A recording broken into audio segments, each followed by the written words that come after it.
স্ত্রীরা তালাক দিতে পারে না, পারে নাকি? তালাক দিবে কে? স্বামী তালাক দিবে। কে তালাক দিবে? স্বামী তালাক দিবে। স্ত্রী তালাক গ্রহণ করে, স্ত্রী তালাক দিতে পারে না। কোন স্ত্রী যদি সারাদিন তসবিহ একটা হাতে নিয়ে তার স্বামীকে বলে আমার স্বামী তালাক তালাক তালাক তালাক তালাক, 10,000 বার তালাক দিলে কয়টা পড়বে? একটাও পড়বে না, একটাও পড়বে না। স্ত্রী স্বামীকে ডিভোর্স দিতে পারে না, তালাক দিতে পারে না।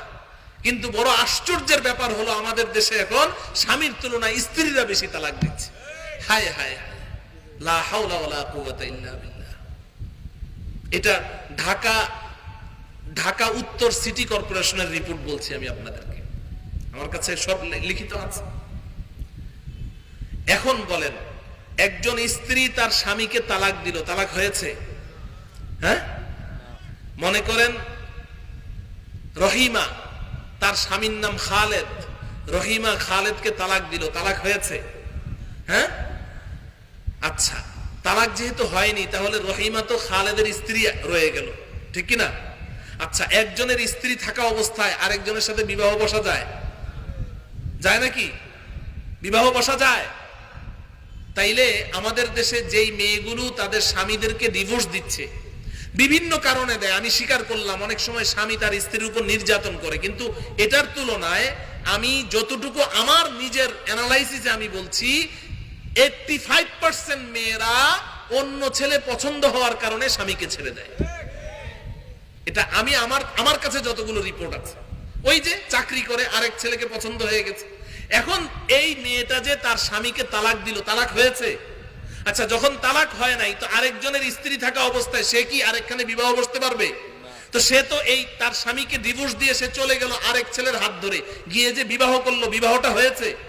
বিবাহ হয়েছে? যখন বিবাহ হয় নাই, এখন তারা যে সংসার করছে, যতবার মেলামেশা হচ্ছে, জেনা হচ্ছে, যতগুলো সন্তান জন্ম নিচ্ছে, সব জারজ সন্তান, অবৈধ সন্তান জন্ম নিচ্ছে। এই হলো আমাদের সমাজের চিত্র। আল্লাহ পাক ভালো জানেন কি পরিমাণ অবৈধ সন্তানে সমাজ ভরে আছে। আমি এজন্য বললাম যে হক কথা তিতা লাগে।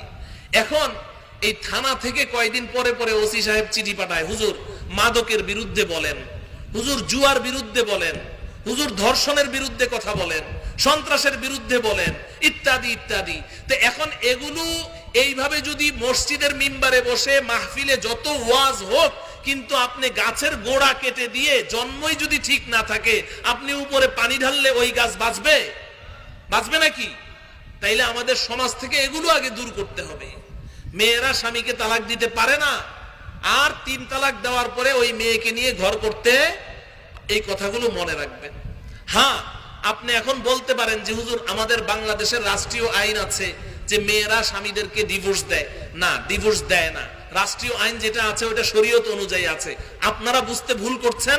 আর আমাদের সমাজের আরেকটা শ্রেণী আছে, আমি আফসোসের সাথে বলছি, ওই যে কাজী অফিসে যান যে কাজী, এই কাজীগুলোর মধ্যে 95% কাজী এগুলা বকলম, শরীয়ত সম্পর্কে কিচ্ছু জানে না, ঘুষ দিয়ে দিয়ে কাজী হয়। এগুলোই আমাদের সমাজটাকে আরো ধ্বংস করছে, এগুলো আরো ধ্বংস করছে। হালালকে হারাম, হারামকে হালাল বানানো, সব এদের কাছে খালি কিছু টাকা দিলেই বাস সব বৈধ হয়ে যায়।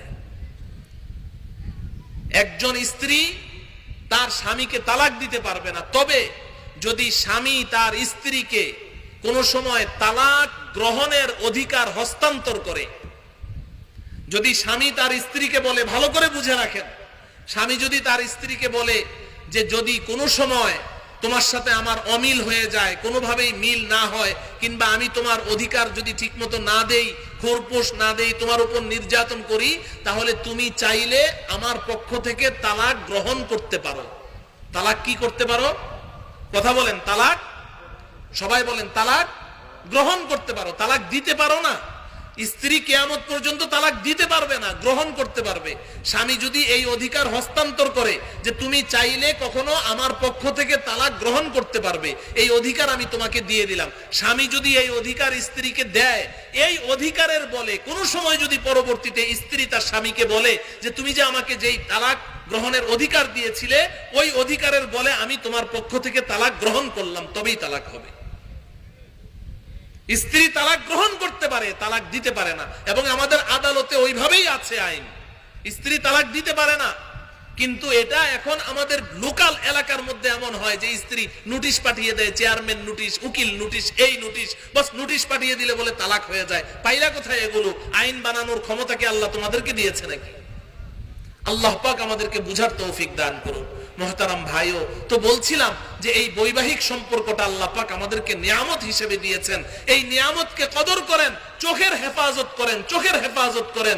আমার ভাইদেরকেও বলছি চোখটাকে সংরক্ষণ করেন, আমার বোনদেরকেও বলছি তুমিও তোমার চোখের হেফাজত করো, স্বামী নামের এই নিয়ামতের মূল্যায়ন করো। ইনশাআল্লাহ দিন দিন দেখবে তোমাদের ভালোবাসা মোহাব্বত বাড়ছে, বই কমছে না। আল্লাহ রব্বুল আলামিন এতটুকু কথার উপর আমার ভাই বোনদেরকে আমল করার তৌফিক দান করুন। আল্লাহ পাক রাসূলের সুন্নাহ অনুযায়ী আমাদের জীবন যাপন করার তৌফিক দান করুন। ওয়া সাল্লাল্লাহু তাআলা আলা সাইয়্যিদিনা মুহাম্মদ ওয়া আলা আলিহি ওয়া আসহাবিহি আজমাইন। আসসালামু আলাইকুম ওয়া রাহমাতুল্লাহি ওয়া বারাকাতুহু।